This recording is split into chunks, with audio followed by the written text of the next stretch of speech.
Hey humans, how's it going? Susan Ruth here. Thanks for listening to another episode of Hey Human Podcast. On this episode, I sat down with Gabrielle and Tony Caldwell. They're the owners of the Osho Collective here in Nashville, Tennessee. Tony is the creative director and head stylist, and Gabrielle is the wellness director and ReUnion process facilitator. What is ReUnion process, you might ask? Well, I'm going to read right off of their website so I don't get it wrong. The ReUnion process is a discipline to interpret the nuances of muscles, testing for subtle strengths and weaknesses to have a conversation with the body without the mind getting in the way. I myself have experienced the ReUnion process a couple times, and not with Gabrielle, but with someone else, and it was really an interesting process. I personally believe that we have patterns that we don't even realize we're doing, maybe brought on from things in childhood, maybe genetic. I mean, I truly believe, and we talk about this in this episode, I believe that our fathers and mothers and grandfathers and grandmothers and all the way back, there's a genetic coding that happens where if they have pain or fear or anything like that, it goes on down the line. So anyway, the ReUnion process looks at that and helps to facilitate healthier choices or to remove burdens or obstacles. Anyway, it was a really fascinating conversation. It was not just about that, but also about Gabrielle and Tony's life together in business and in love. They have navigated many roads together, for sure. And it was a really great conversation. I very much enjoyed their company. I had to go over to their house and sit at their kitchen table, and it was a very cool kitchen table too, by the way. I think, if I remember correctly, I think Tony built it. Or maybe they built it together. Now I can't remember. But anyway, regardless, it was a cool kitchen table. So thank you for listening. As usual, all the stuff on the social medias, you can find me at Hey Human Podcast. Of course, I put tons of links up on the website, heyhumanpodcast.com. You can find me at iTunes, Stitcher, Podbean, Blueberry, is that all of them? And, heyhumanpodcast.com. I'm not sure that some of the other podcast websites have all the episodes. So if you want to go back and hear the first few or the first dozen or whatever, it might behoove you to go to heyhumanpodcast.com or to go straight to iTunes, because they're all there on iTunes. If you want to email me, Susan at heyhumanpodcast.com. I would love to hear from you.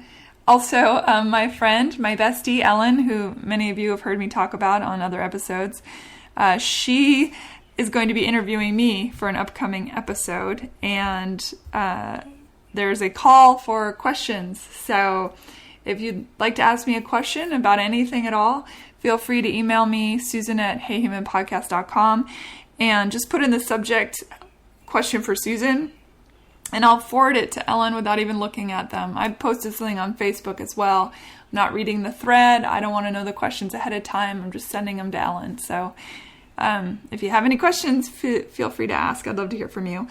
Also, if you have a few minutes, please go on iTunes and rate and review Hey Human Podcast. I would very much appreciate that. And it's just fun to read the reviews, not going to lie. I'm touched and tickled by, I sound like Elmo. I'm touched and tickled by your comments, and I really appreciate it, as I said. Other than that, here we go. Thanks for listening and enjoy. Hello, Gabrielle and Tony Caldwell. Hey. Welcome to Hey Human. Cool. How are you? I'm well. How are you both? Good. Good. Thanks for being on the show. We're excited to chat. We don't know what we're going to chat about. Well, that's my favorite kind of conversations. We have a million topics we could chat about. Well, then let's bring them on. Firstly, talk about who you are, because I think that's the great way to start. Yeah. Well, I think that's always a work in progress. It's an interesting question. Yes. I love the name of your show being about humans, because oftentimes in my work and when I'm working with people, or just talking to people in general, I often reference being human is really something. Yeah, tough gig. It is. And I think that a lot of times people take it too serious, you know? Mm-hmm. Because it is, sometimes I've got a mentor and he will talk about the game of life. And to remember there are a lot of pieces to the puzzle that maybe we're not seeing all the time. Mm-hmm. And we get very bogged down in the idea that we can control more than we can, or that we're more responsible for things than maybe we are. And that goes both ways. People can slide into that when they don't want to be responsible. Sure. But, so I think that who I am or where I'm at today, I'm enjoying. Mm-hmm. And I think I'm learning a lot about being a woman. Mm-hmm. And all the pieces that go with that, which is kind of an interesting... What do you mean by unfolding. That? Well, growing up, I think a lot of times I really didn't see men and women. I did see humans. Mm-hmm. And I would have mentors from time to time that would speak specifically to the movement of a woman versus the movement of a man, or the nature of a woman or the nature of a man. And I used to kind of brush that off like, okay, maybe. And as I've gotten older, and I feel like in this next chunk of life, I am definitely noticing how extraordinary women are and how they move differently. Their capacities are different than men, and that men are extraordinary as well, but it is different. Mm-hmm. And we have this idea that, you know, depending on how you look at the world, but we would say that there is both masculine and feminine in each body. Yes. That there is yin and yang in each body. Yeah. But they will not ever move exactly the same when you're in a woman's body versus a man's body. They're not. If I was fully balanced and Tony was fully balanced, it's not the same.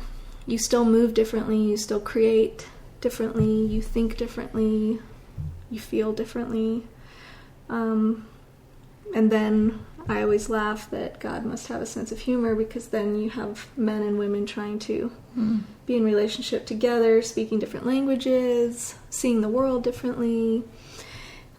Experiencing the world differently. Mm-hmm. And I think what I've found as humans is that we make a lot of things wrong. Mm. So instead of accepting that they're different, that this person's way of being is different than mine, and that they're actually bringing a perspective that can be valuable. And I think oftentimes human nature, we want to convert people to our way of thinking, our way of seeing the world, our way of being, as if it's the right way. And I'm finding that the more and more I see people and I work with people, and even learning myself, finding the beauty of those different points of views, of all those different phases, that they do represent something different, and moving together as a whole is really a beautiful symphony. And knowing that there are pieces that we don't see all the time. So I don't know if I've answered your question at all as to who I am, but I think it's a great response, actually. Okay, so good. So what you guys, and Tony, I'll give you a second to describe who you are, or who you think you are, which I think is such a much better way to ask the question.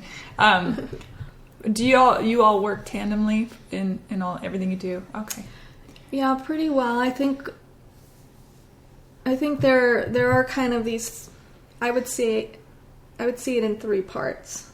There's a piece where he and I work. It is a constant growth and practice of how to be in partnership. Mm-hmm. I think people don't teach you what that means. People get married, people start businesses with partners, But nobody really understands what does it mean to be in partnership? What does a great partnership look like? How do I participate in that? How does he participate in that? So I do think that's one chunk where we're always learning and growing, and we've come a long way. Yay! Yay! And then there are the pieces where we are responsible to ourselves to grow and to express on our own, where you can tend to lean on your partner to want to support you or help nurture that really at the end of the day you may begin to realize that it's really up to you. And so either you're going to show up for yourself or you're not. And then the last piece, I would say, it is that spiritual piece that is between you and whatever you think that other power at be may be. So I would say it's all three of those pieces in coming, how they all come together in one household, in one business. It's a lot. It is a lot. And Tony, who do you think you are? Who do you think you are? Who I think I am? I am simply a guy that is learning his way through life. I'm an artist by nature. And to go back to kind of your last question about the way she and I are, we kind of play to each other's strengths. So Gabby's the feeler and the hearer.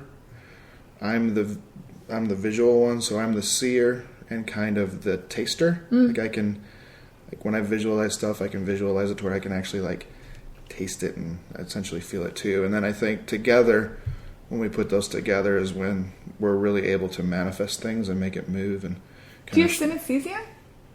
Do I have what? Synesthesia. What is that? It's when wires in the brain cross over into other areas, and like you were just saying, where something you see, you can taste it. Or for some people, they hear music and see color, or things like that. I think my belief on that, possibly. I think all humans are born with the ability to do pretty much all the things that we see in life and go, what is that? I think everyone's born with the ability to hear way deeper than we ever actually do. I think we're all born with the ability to see things that later on in life we've been taught through society or taught through whatever to not. There's too much of life that we don't know, and there's too many things that happen as we progress through life that we say don't make sense, but they make perfect sense, but we don't know how to correlate it with what the rigors of what societal ways is, and I just think there's too much that actually is innate in all of us. And the closer we get to opening and kind of letting go of the ideas of what we are, the more, those things start to come in. You want to hear more, you allow yourself to hear more, then all of a sudden you're going to start to hear more, So do I have that, which I've never even heard that word before? I think all of us probably do at some point. I don't know. I've always been the person that I always use the term, or the analogy, the girl from Inception, the girl that puts the movie with Leonardo DiCaprio, and she's the dreamer. She's the one that builds the stories in her brain, and she can do it in real time, and they can go in. Like, that's me. You can give me a topic, and I can build a story in literally no time at all, down to minute little details. I don't know. It's kind of weird. You say you're an artist, or what is your medium? I was classically trained in Renaissance portraiture. Shut the front door. That's so cool. Which I don't do anymore. My medium now is hair, but yeah, that's what I was trained in. Hair. Yes. I'm a hairstylist, yes. So yeah. Now so that leads me back. Like, what am I? I'm a hairdresser that is trying to teach people that, like Abby said, life is messy, life is difficult, and it's not. It doesn't need to be. It's just hair at the end of the day. A lot of us put a lot of stress on what we are, what we look like, the vanity aspect of it. And yes, we want to look good, but so many other times, and from our past, like, simplicity sometimes is where the beauty is. See, now I would say that a hairstylist is actually far more than that, because you become a conduit for whatever your client is going through that day. You become a counselor, a listener, an absorber of stress, a placator. There's so many things 100%. Yeah. So we dance in the crown chakra all day long. Yeah.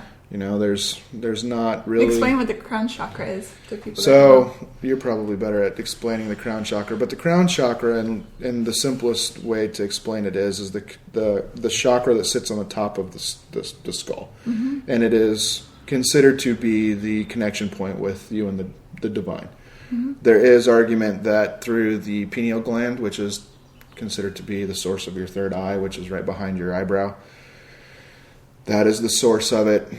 Technically speaking, if you split the brain in half in all dimensions, they all line up anyway. It's all kind of down the middle.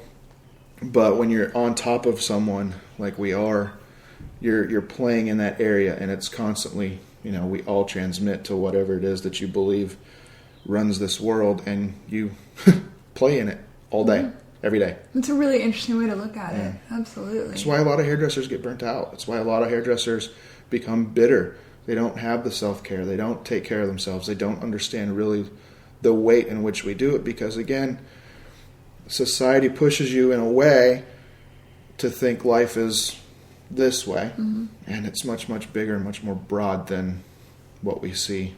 It's kind of like the Matrix, in a weird way. I'm thinking about it. Many of the hairdresser friends I have thyroid issues. Mm-hmm. That can be a lot, and that can be a lot of things. That can be chemical induced.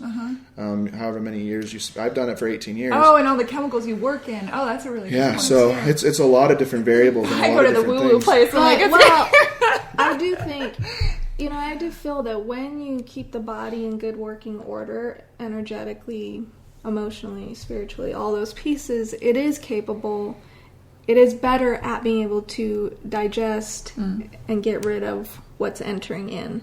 So I would say that, yes, the chemicals could be part of that, but for someone who is generally more well overall, their bodies will more easily be able to digest or deal with that intake, where others become bogged down, and then you add the chemical on top of that, and that's a lot. Yeah.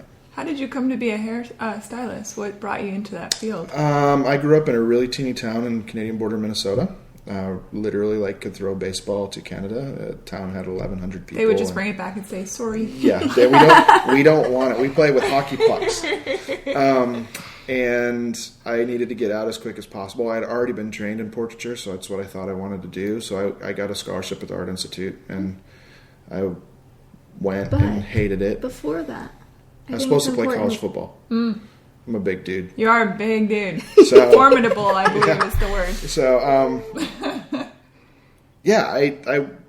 I was supposed to do that, and that didn't work out, and ended up getting potential, I had a list of schools through the Big Ten that wanted to recruit me and that whole thing, and it didn't work out. So I ended up at art school in Chicago, and I absolutely hated it. That's kind of an interesting thing. You were being recruited, but it didn't work out because you didn't want to go that direction? I got a severe case of depression. Oh, okay. And lost a whole bunch of weight, and that is a machine. College football is the recruiting class of pro football. So no matter if you're ever going to set foot on the field or not, the actual structures that they have in place for the physical form that they want, the performance that they want, all that stuff, if you don't fit in one of those categories, because if you fit in the category, then they can make, it's like building blocks, they can do it, but they don't want to have to spend the time or the money to actually take and add a bunch of weight to somebody. It's like the music industry. Yeah, 100%. It's all the same, really, I think. But so I got sick. Ended up at art school. I absolutely despised it. I hated the structure and the rules of having to go through and learn something like this, when art to me is kind of open-ended. It doesn't matter how you get there as long as you get there. At that time is the way I thought. So I quit. And I'd already been processing it through my brain, there's something else. Were you still in a depressive state during this time? No, I was just in a young adolescent artist, think they know everything, just chaos in a big city. And I walked across the street, And there was this guy that I'd walk past the school that I went. So at the Art Institute, there was a building right across the street that I'd always have to walk through after I got off the train. And there was this guy that stood outside of the salon every day, and I assumed he just worked there. I thought he was a stylist. He just was very flashy and everything. His name was Thomas. And one day after I quit, I literally stood there until he got off the phone, and it was a long time. I don't remember exactly how long it was until he got off the phone, but I stood there and waited, and he's like, "Can I help you?" And I was like, "What does it take to work in here?" And he goes, "What?" And I said, "I'm interested." And he's like, "Come in, talk to me." So I went in and sat down. He ended up being the guy that owned the salon. We sat and we talked for probably 3 hours. And I walked out, and I had a job sweeping the floor and getting everybody coffee because I hadn't gone to school, so I couldn't touch anybody, obviously. And then that led to going to beauty school, which then led me to leave that place and go work at the #1 salon in Chicago, of which I waited for a job there for hours because she was packed and always ran late. And she came up and she sat down. Her name is Marianne Stroker. She was one of the female pioneers of our industry. And she said, "I hear you want to work for me." And I said, "I do." And she goes, "Why?" And I said, "I hear that you're the best and I want to learn from the best." And she said, "Can you live off $4.75 an hour?" I said, "Do I have a choice?" She said, "Nope." And I said, "Okay, then I guess I can." She goes, "Good, start tomorrow." What is the salon? It's Marianne Stroker Salon. There was 2 then. There's one big, massive one now, and it's just a beast. It's beautiful and massive, and they cater to the elite of the city. And I learned a ton from a business perspective. I am what I am today because of her. Mm-hmm. It was not a fun experience working under her because she came from the world where it was very egotistical. The 90s, the 80s, hairstylists, designers, all that stuff. Cocaine. It was just very, very egotistical. It was upfront. I am the boss. I'm going to do this. I'm going to belittle you until you get it. Yeah. Either you crack or get better. Yeah. And that's intense. I owe everything that I am today to her. And then, I've had my own journey of taking it farther or what have you. So I always find that expression so interesting, and a lot of people use it. I owe everything I have today to her. And I always want to say, no, guess what? You were there, and you owe a lot of who you are today because of you. Yeah. I just want to make that distinction because I feel like people give all of who they are to either God, which I understand that in a religious sense, or to someone else, the mentor. I get that. I have mentors and all that. But you know what? You showed up and you did the hard work. True. And I think sometimes, though, in conjunction with that, you need that person that's going to push you. The poker. I think of Moses. Yeah. Moses, in biblical sense, God, if that's what one wants to call it. It's a heck of a mentor, yeah. That was his pusher. Yeah, sure. His whole story is very rigorous and it's hardcore. And if you look, you show up and you do the work and you have the choice to not. Right. But without that pusher, sometimes we don't ever find that best self. And at that point in time, that was my best self. Mm-hmm. And since we found our own mentors, of which I would give, they're just the pushers, By the way, Moses has really good hair. He does. Just saying. He does. In that time, I think everybody pretty much probably had really good hair at that time. Yeah, he just trained snakes to curl around them so they get that good wave. Yeah. It's trippy, right? Yeah. So maybe we should bring that back. Snakes in the hair? The snake wave. Yeah, we could probably figure it out. Train them to be very, like garter snakes. Nothing scary. It'd be like a spiral. Train them with biscuits or little mice. I don't know what snakes eat mice, I suppose. They do. It's so funny. Or crickets. Yeah. So, yeah. I see the new salon already. Called Medusa. The logo's just it's snakes. Just it's just snakes. Medusa. Snakes everywhere. Snakes on the plane. Well, why not? I mean, everybody else on Facebook is putting out videos of random stuff. There's the guy cutting hair with flame. There's the guy that's cutting hair with a hatchet. With a hatchet. Yeah, there's this dude with the samurai Sweeney swords. Todd's barbershop right there. It's god awful. So why not just have snakes like chomping at your teeth? All right, so Gabrielle, so how did you two meet? Good story. Go. The short version? Yes. Okay, the short version is my stepdad was training in a particular martial art, and it's a pretty intense martial art. You can't really do a lot of sparring. The intention of it is that if you were attacked, God forbid, you could end that very quickly, barely moving. What's the practice called? It's called Sansu. It's a pure combat street fighting art. It is designed. The core historical design of it was the martial art that was taught to the Imperial Guard to the Emperor of China. Wow. So it is designed to get to the point, and you have, a tenth of a second to decide how far you're going to take it with somebody. If you're just going to control them, or you're going to take it all the way and then have to face the repercussion of it after. So, like she's saying, it's a very particular flavor. Yeah. Sansu. Sansu. Which translates to the fighter. So I had asked if I could, essentially audition to do that, and they wanted to be mindful of who they brought in, because you are trusting them with your body, and we are all working people, a lot of musicians in this town, so you need to make sure you don't break your fingers and stuff. So I showed up with my boyfriend at the time, and pulled into this parking lot, and there was Tony with one of his friends. And about 2 months later, I didn't have a boyfriend anymore, and Did you have that inkling when you pulled up? And I didn't. The only thing that I always think is really interesting is the boyfriend I had at the time. He was a very genuine, honest soul, and he loved everyone. And I will never forget, he met Tony, and immediately he did not like him at all. Interesting. Did not like him, didn't want anything to do with him, and I met Tony, and I thought, oh my God, this guy thinks he knows everything. He's never heard the word humble, nor would he know what to do with that word, clearly. And as I got to know him, I'd be Googling these things. It was any topic, Tony seemed to know so much about so many things. And he would say them with such authority, as if in some ways, it was of his own discovery. And I remember I would sit and Google off to the side, there's no way he knows that. And then I'll be damned, time and time again, he was right.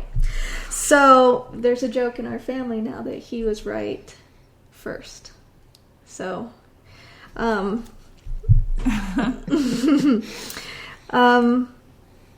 but yeah, so we met there, and I didn't know exactly what was transpiring. I just knew that there was something changing within myself. And I'm not once I know something, I can't go back. So once something kind of changed, I did very quickly move. I broke up with my boyfriend. My family was like, oh my God, what's going on? Because I had dated him for almost 5 years. He was my best friend, and kind of started hanging out with Tony, and then I was just watching this whole thing unfolding.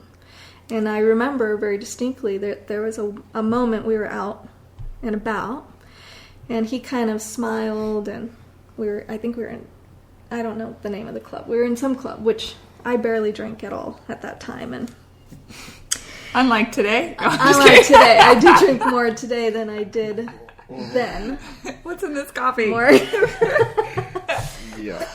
But Tony drank a lot and doesn't drink at all anymore. Exactly. So I'm the complete opposite. He used up all his credits. Okay. That's great. Yeah, but he kind of smiled, and I saw just this twinkle in his eye, and he does have a great smile. You do have a very nice smile. Thank you. Yeah, I felt my heart stop, and I just thought, oh, no, this guy's a partier, he's smoking.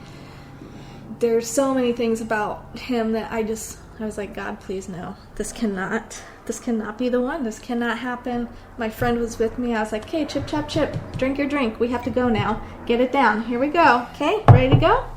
And so we get out to leave, and over time, just same thing. I feel like I've been very fortunate to always have a good gut, a good listening, and that listening kept telling me to stay and to continue to show up. And it was a very difficult beginning. actually. And I'm grateful for that because many times when I'm working with people and they're struggling in their relationship, I really do feel that I don't know. Is this too hard? Is it not right? I don't know. You have to find that. And sometimes there are things to be learned in those times. So to say that they're wrong or that you've made a mistake, I don't know. So there were a lot of things that I learned in that beginning with Tony, and it really built a strength within me because he was very rigid. He was very shut down in a lot of ways, and so just not a lot of access to heart, even though I knew he had a massive heart. But Oz never did give nothing to the Tin Man that he didn't already have. Shout out America. Shout out America. Yep. So that's kind of the short version. That was the short version. Thank you. And how long have y'all been together? Just about 12 years now. We've been married. 12? Yeah, total. We've been married soon to be 6. Okay. No. Yeah. Oh, here we go. Yeah. I think it's 11. I think we're together almost 11. Do the math. I met you when I was 20. Don't make me Google it. Okay. That's hilarious. All right, so this is a good segue. You were talking about when you work with people. Let's get into that because that's how I learned of you, and so I'd love to hear that bit of everything that you do. Okay, sure. I will give you also kind of the short version of that. So the way I found myself to this particular facilitation, which is called the ReUnion process. The ReUnion process. I had found myself in a pretty severe depression that I couldn't justify. I couldn't explain why I felt the way I did. And I've got my Russian Viking husband here who he very much is everyone works. Strap up, get it done. Get the job done. I don't want to hear about it. And I remember one day in conversation with him, he said, you know what? I need you to do whatever you need to do to get well. If you need to quit your job, if you need to, whatever that is, please just do it. Not to interrupt, but just to really quickly, do you think because you'd had a history of dealing with depression yourself that you were able to come to the table with that understanding? Maybe. I think for me, for her more, it was that in general for people and humanity, yes. For her, I think it was simply I got to see her in a happy, at that point in time, kind of being, and I watched it kind of erode. So, she wasn't where I knew she could be, and now our lives are completely different past that. But I'd watched her get into a funk, basically, and it was a really, really ugly, nasty funk that she couldn't get out of. And a lot of people go through something very similar. And, yeah, I literally was... It got bad enough to where I was like, I don't care what you have to do. Just do something. You have to do something because you are so miserable. And it's making me miserable to watch how miserable you are. And, I'm really grateful she ended up finding the route that she found because it's been extremely beneficial for both of us. Okay. So now back to you. So here I am living this experience, not being able to understand it, of course, making everything about it wrong. Meaning not feeling the depression, not being in it. So I'm in it and feeling that the fact that I'm in it is wrong. That I shouldn't be feeling that way. I have this partner who clearly adores me, and I adore him. I've got a loving family. They're not perfect by any means, but loving. We live in this amazing house. There were just so many things in my life that would not quantify a severe depression. And how long ago was this? This was probably about 6 years ago. Okay. And I distinctly remember one morning I woke up, and before I even opened my eyes, the very second I had any consciousness, I felt the most intense dread for the day. And literally just the energy it was going to take to live the day. Not do anything more, but just get up. And this came out of nowhere. Get dressed. Yeah. And I had felt that way day after day for a good couple of months. Mm. And I definitely came to a place where I didn't feel suicidal, but I did feel very clear as to why people do commit suicide. Because if you cannot find a way out of that, you're not living. I got to a point where I couldn't really eat. My body was just kind of shutting down. It wasn't digesting, so it just wouldn't move. I'd eat something, and it felt like it just would stick in my chest. Just nothing. There's no flavor to life. You feel nothing. And that was really scary. A really scary place to be. And I was really concerned that there was something just broken inside me. You know, like I'm just really screwed up. There's something wrong with me, God knows what. And I'm going to have to, this is just the way I am. And again, following my intuition, I ended up calling a woman I had just met. She was an attorney. And for some reason felt like we should go have lunch. And so I did, met her. And we end up on this massive topic about the universe and all kinds of interesting things. And she mentions this guy that she works with. And I said, I'm actually looking for someone to study with, or a mentor, or therapy or something. And she said, I think you're going to love him. So he lived in Atlanta. And so I put in a phone call to him. And within a couple months' time, the way I felt in my life was very different. The circumstances were the same, but the way I felt was very different. And I remember Tony looking at me one day like, what are you guys talking about exactly? With your mentor? Mm-hmm. Is it Peter? No. Oh, okay. So his name is David. Okay. And David Barrett studied some with Peter, mm-hmm. who creator of the ReUnion process. Peter Skolcom? I'm never sure. Skolcom. I was never sure how to pronounce his last name. And Dave studied at a school called Soha. I ended up later studying there, Tony as well. But the thing that really struck me was the experience of my life, the experience of just the day-to-day. And over time, as I watched my life begin to unfold, beginning to understand why I felt the way I did, understanding all of these other pieces that I kind of spoke to in the beginning, the unseen, that are maybe having a play in our day-to-day life. I eventually came to the point where I felt that I needed to study this particular facilitation, and so I did. I went to Atlanta monthly and studied at the school. The ReUnion process modality? Mm-hmm. Yes. And I've come back and kind of built a practice off of that. That's an element of what I use. I wouldn't say it's all of what I do. I do bring a couple of pieces into that. And the way I describe it to people is what I have seen and what I've found is that there's this really beautiful combination of three elements. So one piece is the verbal, where we can talk, we can begin to develop some of the awareness, beginning to see things a little bit differently, just an offering.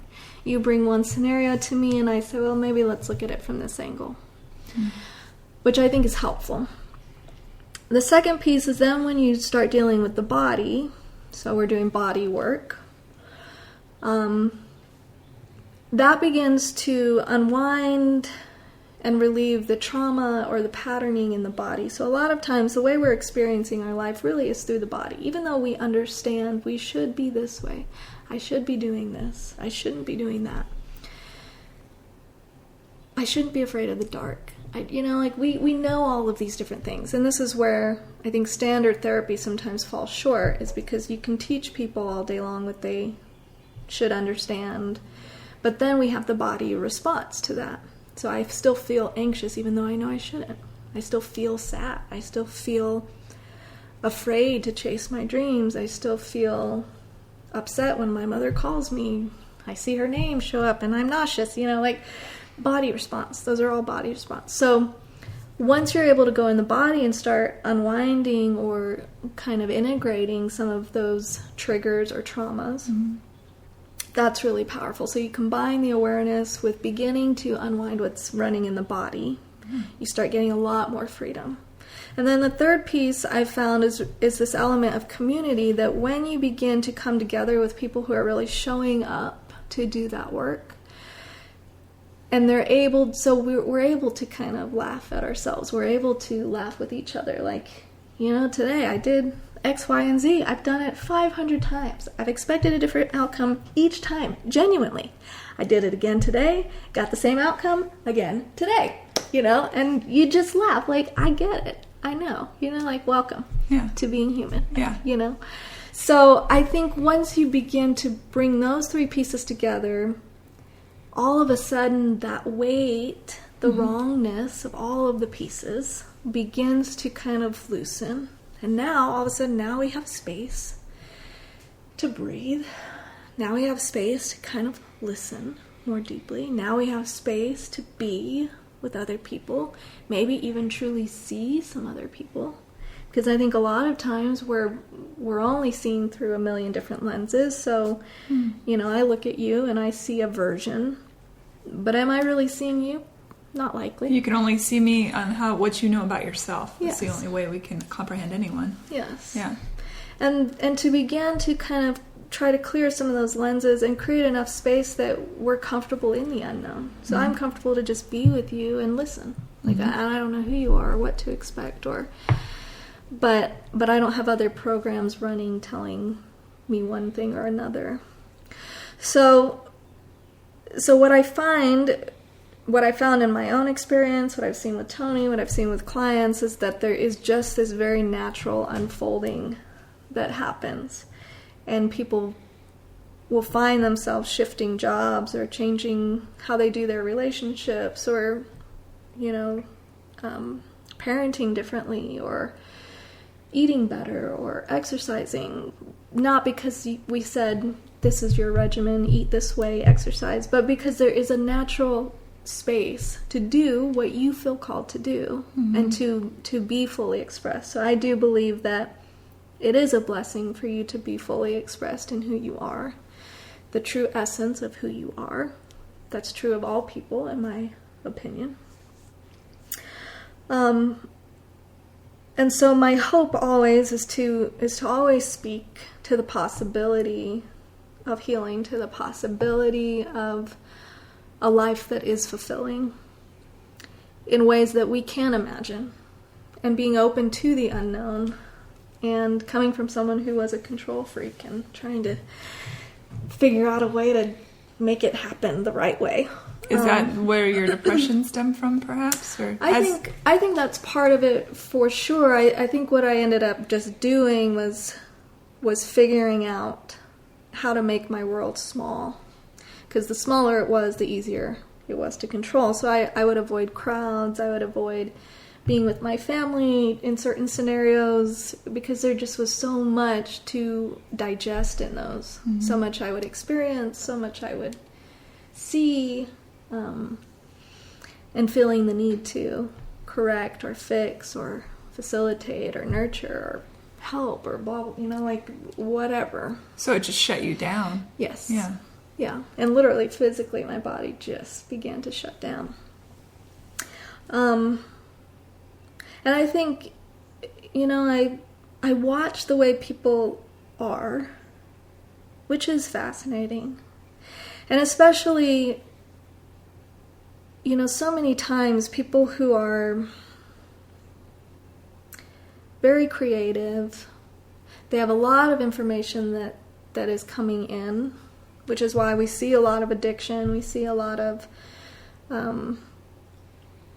discombobulation amongst people who are great artists, great healers, because there is no training on how to navigate that. So much is trying to come in, you're experiencing so much and heightened, or there's a lot of information coming in. You know, you talk about people that write books or playwrights or movies, or, you know, they're imagining all these characters. Are they crazy?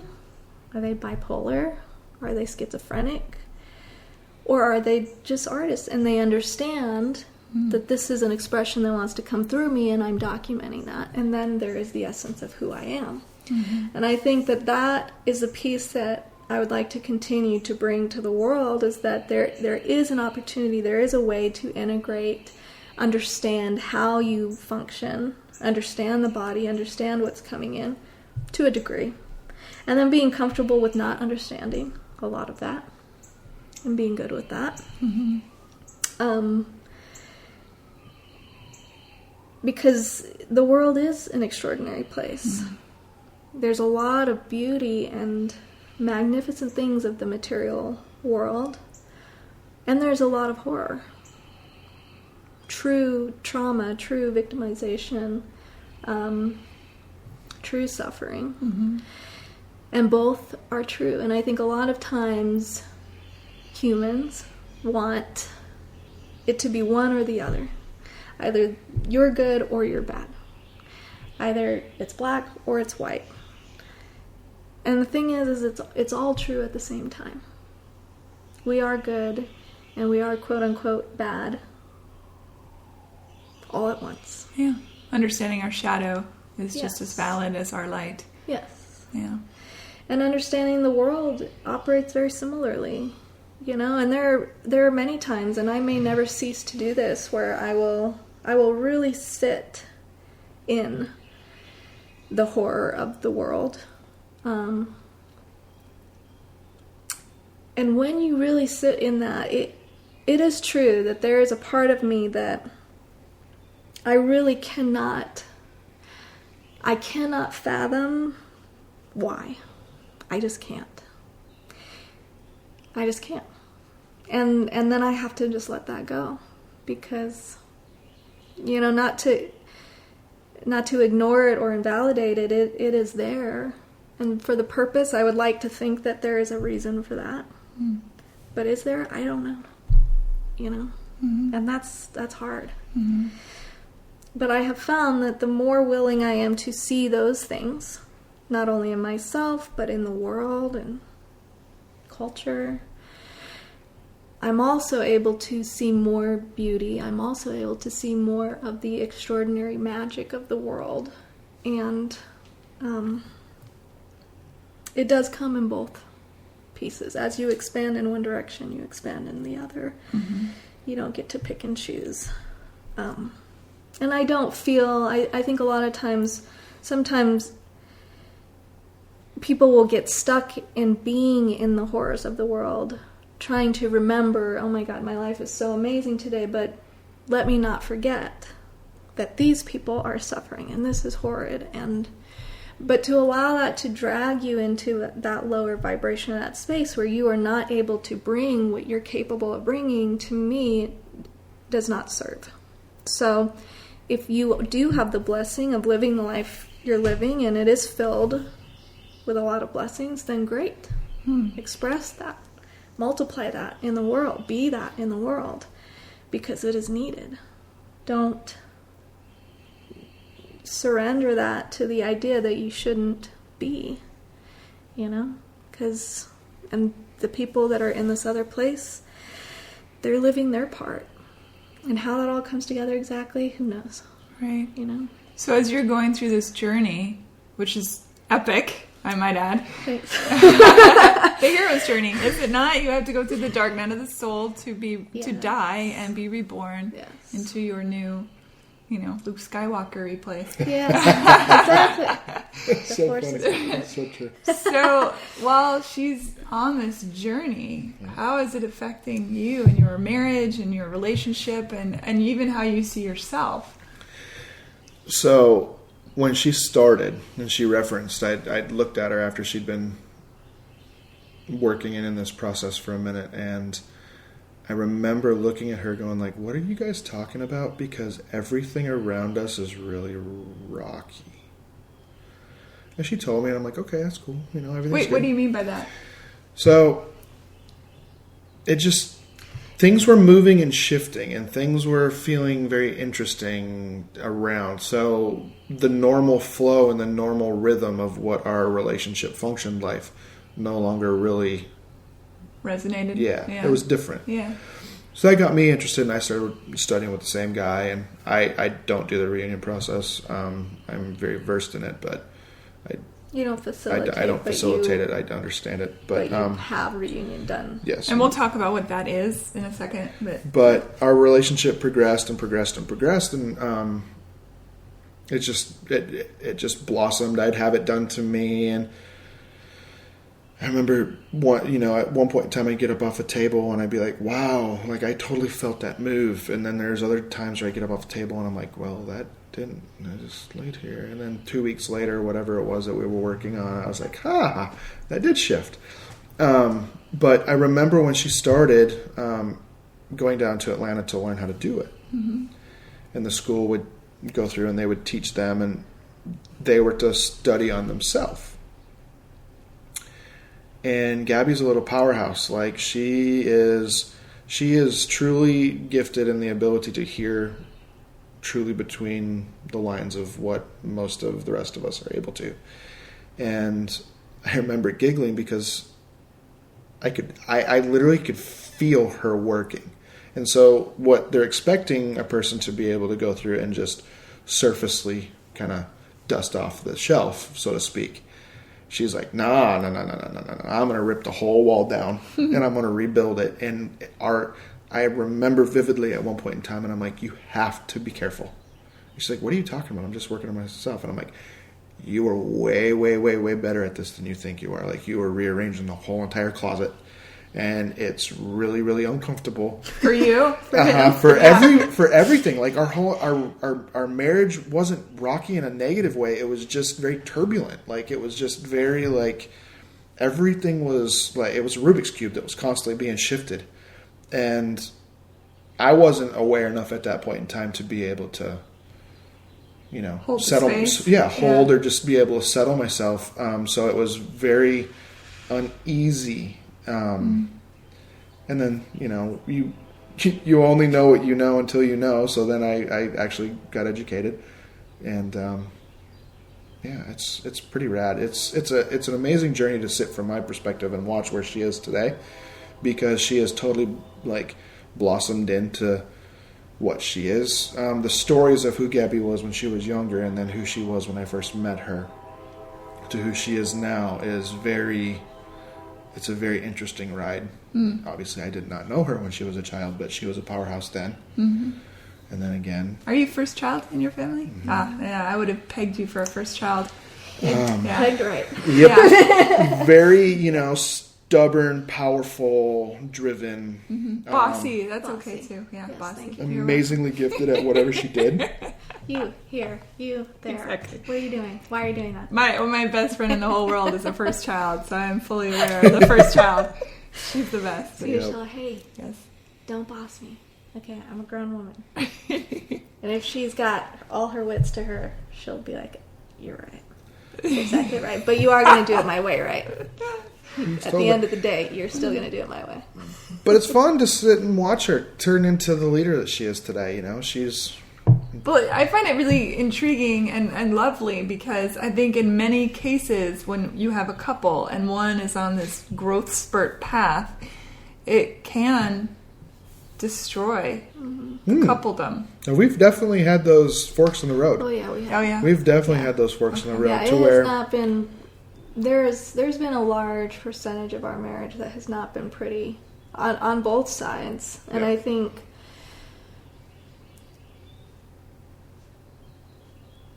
Mary, I'll let you. Good volley. Right? Good luck. I'm fine with that Well, what I have found, what has relaxed me across all gamuts. On a good day. On a good day. Again, I'm human. Is balance. The more we brace the concept of balance, the more that we understand you can't know the light if you don't know the dark. So Gabby referenced, the horror and just god-awful, nasty things that can happen in life. And you do. I mean, we do this often. We sit and we wonder, why would that happen? Why would anything ever happen to an infant little baby? That's one that always gets me. And at the same time, you can't argue the fact that there are equally positive or light things happening at the same time. We will always, I think, as humans, always venture to pay attention to the thing that makes us pain over what makes us happy, because it's more of it wrenches the heart harder. We are empaths by nature. Yeah. And I think that is true. And I think in some weird way, it also, even as we wallow in the sorrow of others, there's a little piece of us that takes a slight comfort in the fact that it's not us. Yeah, totally. 100%. That's the human condition. 100%. I remember reading one day, I was reading in this book, and there was a kind of a challenge in the book, so to speak. Kind of, it was like, imagine the 6 worst times of your life, and like just sit with them and try and remember as many details about them as you possibly can. And you did that for a minute, and then it said, now remember the 6 best times that have ever happened in your life, and try to remember as many details as you can. And the point of the exercise was to realize that you really don't remember much of anything in either. You'll remember a couple little things, but they'll usually balance. And the idea of it is to try and just stay in the idea that everything is balanced, and try and stay in what is now. Just, good God.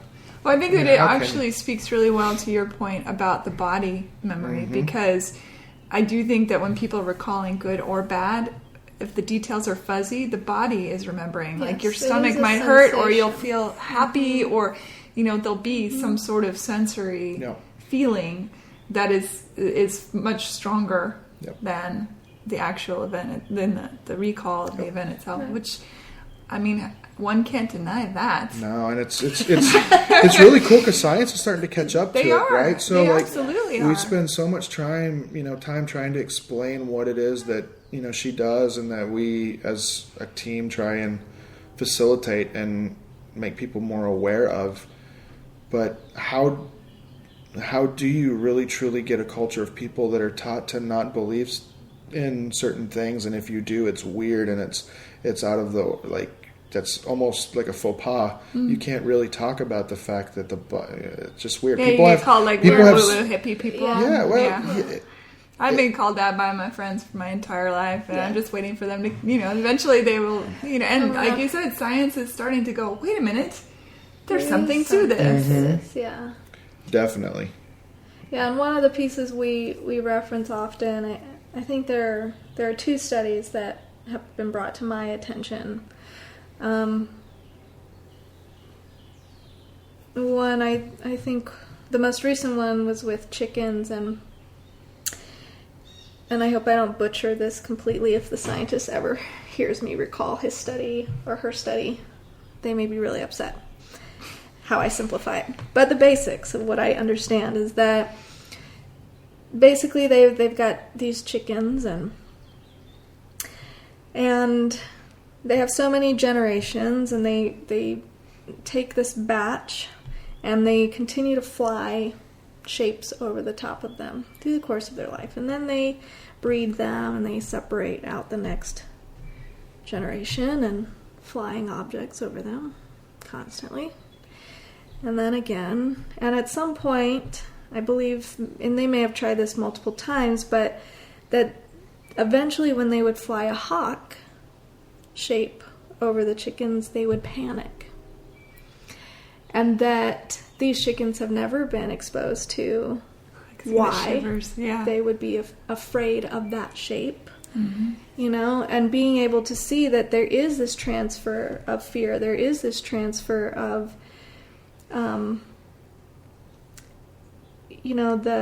what's the word? Like when you talk about animals' nature. The nature versus nurture argument? No, it's these things that get passed down, that they naturally are afraid of these things. They naturally are attracted to these things. Sure, that's what kept human beings alive throughout the years, is that their ancestors who saw a saber-toothed tiger when they went out for the hunt and knows, oh, that's going to eat Uncle Bob. Yes. And all the way down the line to little great-great-great-great-grandnephew knows not to go near a saber-toothed tiger. Why? Because he ate Uncle Bob 1,000 years ago. Yes. It's an emotional DNA aspect of our totally genetic believe DNA. in that. Yeah. We're always taught through school that we're made up of our mom and dad, and our genetic DNA is what it is that makes us look like that. But never are you taught that exact same DNA passes down trauma, the way and the way in which we process things. Why do we think later on in life we always get so like, I act just like my mother, or I act just like my grandmother, father, or my great grandmother? Right. Yeah. Gabby's a spitting image a lot of times of her grandmother. I think it's fascinating. It's so funny. They do. They spent a lot of time together when Gabby was very small, but she's a grown woman now that does her own thing, but yet she still does things that are very similar of her elderly grandmother. I just had this conversation yesterday with a friend of mine, Mike Trolley, and we talked about how our ancestors, whatever their belief systems, their fears, their love, their whatever gets genetically passed down through our line. Yeah. It makes complete and total sense to me, yeah. and I agree with you that science is catching on to that. It's the same worm experiments they did in the 70s where they would cut a worm, it would recoil and grow back, cut a worm, grow, all that, and then it's the wormy children, and they did the same thing, and then they got it to a point where they shined the light on the worm, and the worm would go like, "Don't cut me," Right. This is, I'm paraphrasing. Yes. Worms don't talk. I know that. But that's what they do. They've done it with rats. They've done it with all of it. They just keep, and it keeps on every time. I think science fact. sees that there is this transfer of emotion that's happening. There is this transfer of trauma. Mm-hmm. This other element of information, they're just not quite clear on how that's getting transferred. It's even in the Bible, by the way. Mm-hmm. Which part? They talk about the sins of the father. Yes. It's the same concept. Yes. Yes, that's so funny you say that, because one time I was working with a friend and client of mine. She was a nun for over 20 years and had left and is now living out. She's unnunned. She is unnunned. And I was helping her in her house, just kind of go through some stuff, which can be very emotional, and she was very anxious, and she mentioned something to me. I wasn't raised really with any particular religion. I was raised around a lot of different religions, and they all fascinated me. Anything sacred was always fascinating still. And she said something to me about spirit, and I said, well, explain, what does that mean to you?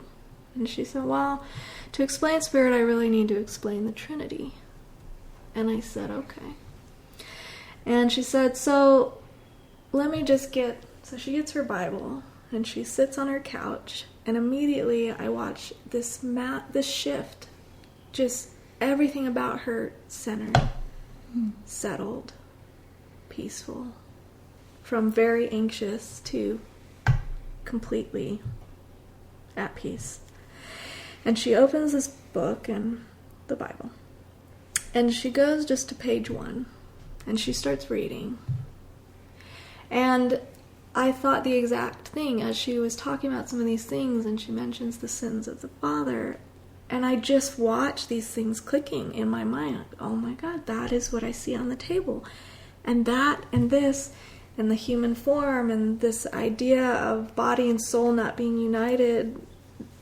At one time it was, and there was no pain or suffering. But once the body and soul were not united, there were kind of these two movements happening, not working together, not aligned. Now we have discomfort. Now we have pain in our body. Now we are upset. All these different things. It just was a fascinating conversation. I've had many with her that just blow my mind every time. But exactly that. That you watch all these different things, and it's like, oh, that makes sense on this scale, or if we look at it in this way, So, yeah, I think it is fascinating. Absolutely. I know that y'all have limited time today, so I want to dive into what ReUnion process is. I learned of it through a friend of mine, Catherine Fowler. I was eating lunch with her one day, and she said, you need to contact my friend Peter. And I said, okay, why? She said, something's amiss. And I said, I'm game. And so sure. I did. And Peter, I read up about Peter in the ReUnion process. And when I met you for the first time, we don't really know each other, obviously, but when I met you for the first time, his name came up and we had that connection, which was really cool. So I would love for you to talk about that. Well, in so many words. In so many words. I would say that the ReUnion process, Peter, and again, this is my personal explanation. Peter has taken time with a handful of others. I don't know who all participates in his process in documenting. But essentially, he goes through his work with people and is documenting trauma and experiences that he's finding in bodies. And creating basically this massive textbook. I say it's like an encyclopedia that you just get to reference. God knows how many years of humanity. And as we all know, humanity has not been kind in a lot of ways. So, of course, there's a lot of traumatic, sad, tough, ugly stuff in there. And what I get to do is with that tool, and he kind of is touched on all the main religions. They're represented through different facilitations in that book. We use some acupressure, we're dealing in the chakras, we're dealing in all of these pieces. We're bringing this all together, and essentially we're using applied kinesiology to test through the body to just say, okay, so what you tell me the story. Here's who we say we are in the world. Here's our intention. This is really the essence of who I am. This is what I'm trying to express in the world. Beautiful. Then I go to the body and I say, tell me what here is not lining up with this true expression. And most of the time, the body's like, thank God, someone's going to listen to me? Great. Here's the deal. Like, okay, yep, write it all out. And then I ask the body, what do you need? What do you need to settle that, to integrate it, to let it go? What's needed? And again, through the applied kinesiology, I'm working my way through this textbook to say, okay, this facilitation. And then I walk them through that facilitation, the client. A lot of times we're utilizing the imagination, we're utilizing the brain's capacity to trigger and pull from the body. So if I say red elephant to you, for whatever reason, I don't always know, that pulls something out of the body that says here, that memory is here, and we get to just resolve that. Mm-hmm. And then, I have found the combination of those three pieces where I do have that verbal conversation. We do start talking about, what are you noticing? Let's start practicing the listening. Let's start giving permission to listen. Let's start really showing up to have the information that we're getting from the body be maybe a priority in our day-to-day. Like, we check in with the body first before we check in with our brains. And then the brain is part of that assessment. And so it's this combination of using ReUnion process, which is going into the body and very specifically dealing with the spiritual, emotional body, physical body, and piecing that together with a training. A lot of times when I'm talking to clients, I am referencing the physical world. If you were to go to the gym, you continue to show up, you have a good coach, whether you like it, you don't like it, for the most part, minus some extreme resistance, which can happen, the body's going to begin to respond to that. You start doing deadlifts, you're going to build your thighs and your glutes. You start doing pull-ups, you're going to start building the strength there. You don't have to think about it. You don't have to tell your body what to do. You're doing the exercises and the body will respond. Well, in here, it's very similar. In here, we are working the emotional body. We're going to build your strength in the emotional body and the psychic body. And we're going to do that by practicing these things. Let's practice surrender. What does that feel like? How hard is that today? And then a year from now, how hard is it for you to just let go? If I say, okay, and so now we're surrendering, can you just let it go? Is it a struggle? And I find that over time... What? He's laughing at the mirror. I work at this every day. Yeah. I know. But I find that they're muscles, so when you're showing up and you are working these facilitations, you're accessing the imagination, you are accessing the body. We are working those muscles out, and the more often you do that, they do become stronger. It is easier to just, in the moment of chaos and panic, let it go. There's a reason why it's called muscle memory. Yes. Absolutely.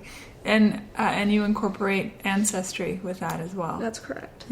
Yeah. So part of the reunion process is we are looking for, in a session, when we're going to kind of pull together this patterning, or this force trail is what it's referred to. So an energetic pinging. So it's like, usually if this happens to you, then the body's going to feel this, and it's going to likely trigger these thoughts, and then that's going to trigger this thing, and then this thing, and then this thing, and then this loops you back to misery, usually. Part of that process is we do look for the seed of that, or where did that patterning, where did that training, that trauma truly begin? Is this something you have experienced in this life? Is this something that you have inherited? Is this something that was projected at you? Sometimes I will describe to people that very much like when our immune systems are down, this is when we're most likely to contract an illness of some sort. The same is true of the emotional body, that when the emotional body is kind of down, we can actually attract or contract some negative energies or patternings that kind of link into the system, very parasitic-like. Makes sense. So we are looking for what we're going to look at today, where did this come from? And oftentimes it is ancestral. It's actually quite rare in my practice to find really this life trauma. Sometimes we see a doubling. So something you've inherited, you've also now brought to the table. So we're doubled up on this particular experience. But it's always fascinating to me that what comes up in a session, there's always this part of me where I'm not sure how that's going to read to you. I don't know what you're going to think about if I say, so your grandmother, X-Men, And I'm always so floored by people, those things click to them.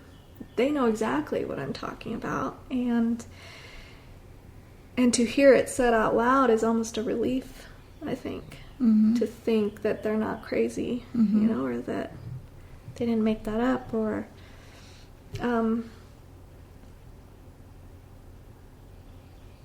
really lovely practice. Yes, absolutely. Yeah. So the name of your place is called the Osho Collective. So Osho Collective. Is that name for Osho, I assume? So no. Well, I mean, the reason I asked that is because he was pretty controversial, obviously. He was.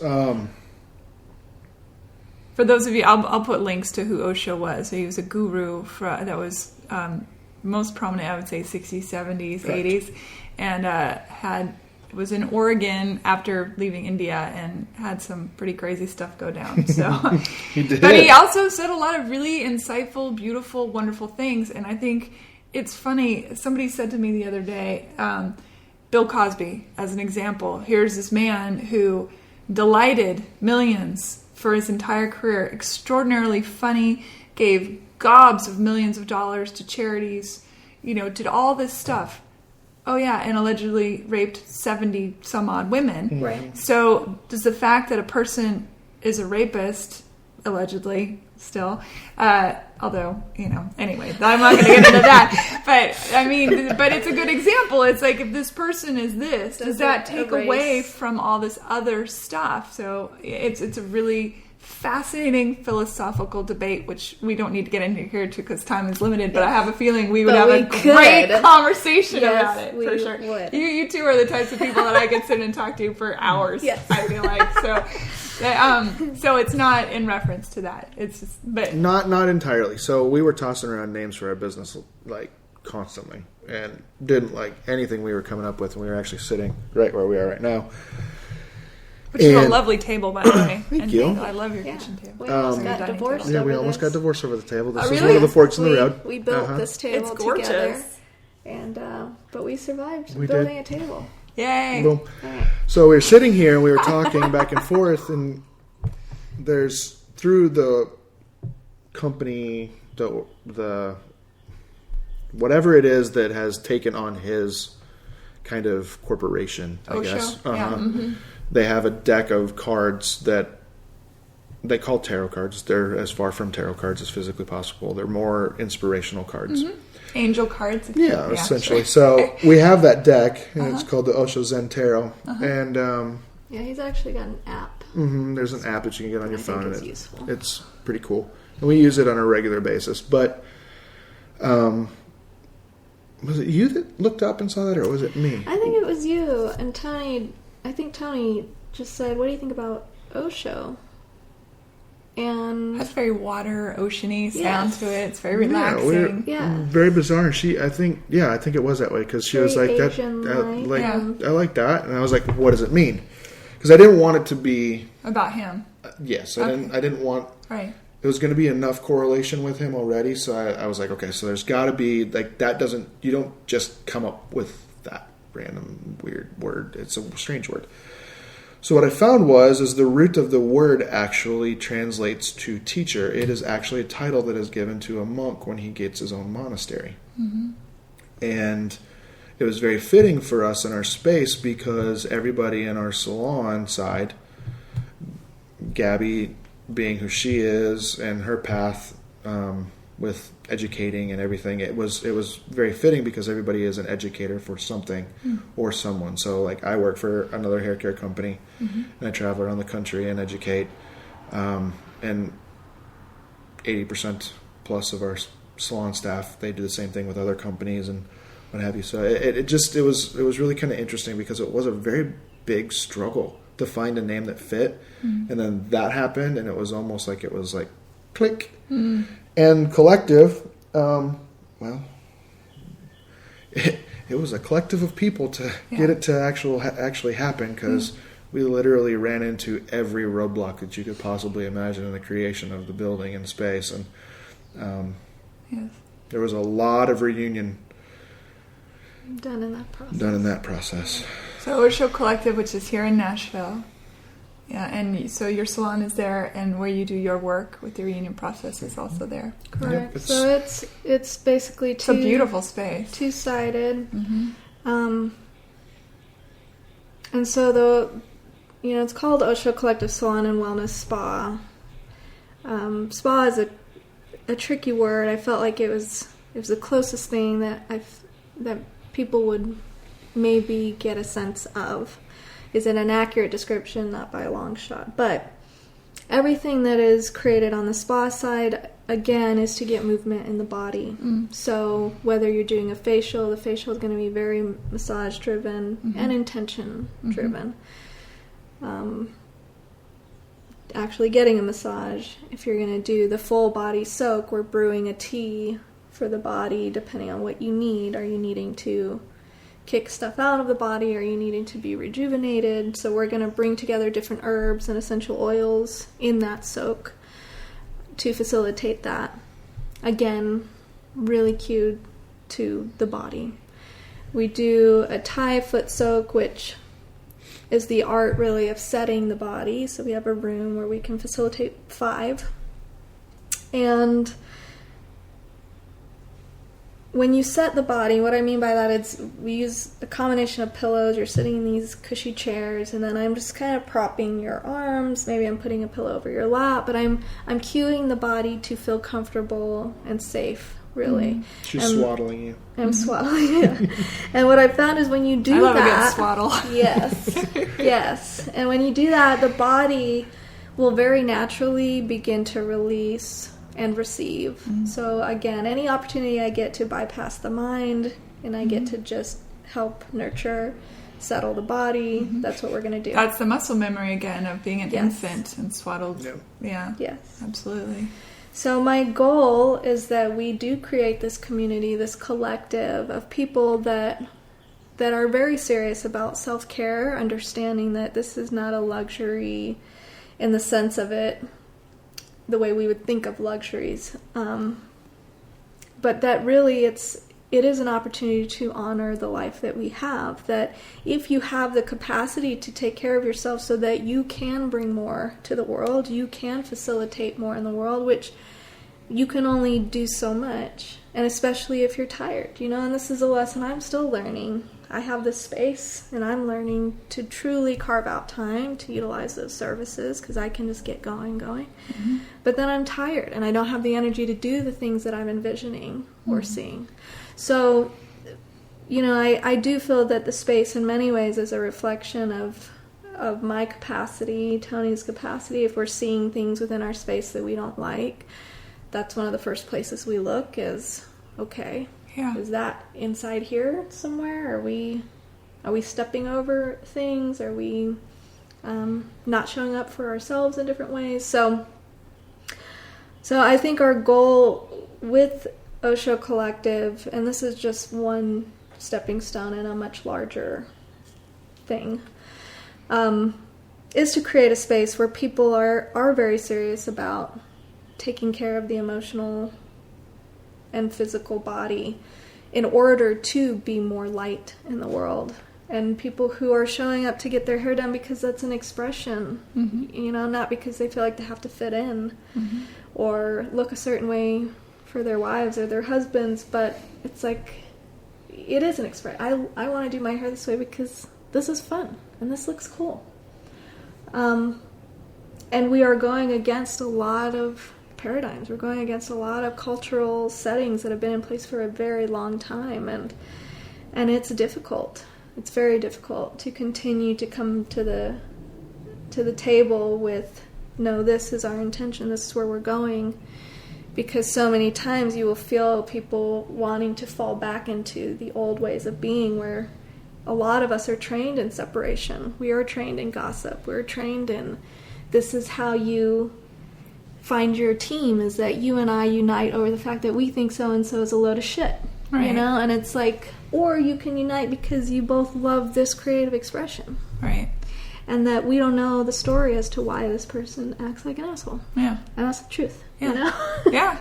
And I'm not saying it's justified, I'm not saying you accept that, but we don't have to judge it as less than. Yeah. So I think really showing up for seeing people and to allow yourself to be seen. And people are afraid to do that. Absolutely. It's beautiful. Yeah, so.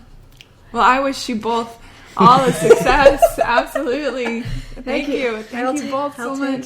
Thank you for being on Hey Human. I'm excited, and I'm sorry it took so long to get us to this point. You know what? Time is fluid. All things in their moments. I really believe that. That's true. Yeah, it's all good. It is true. Is it .com or OshoCollective.com. And it's OSHO. And I'll put links on Hey Human Podcast so people can find that also. Yes. So thank you both. Thank you. Thank you. Thanks, everybody. Have a wonderful, wonderful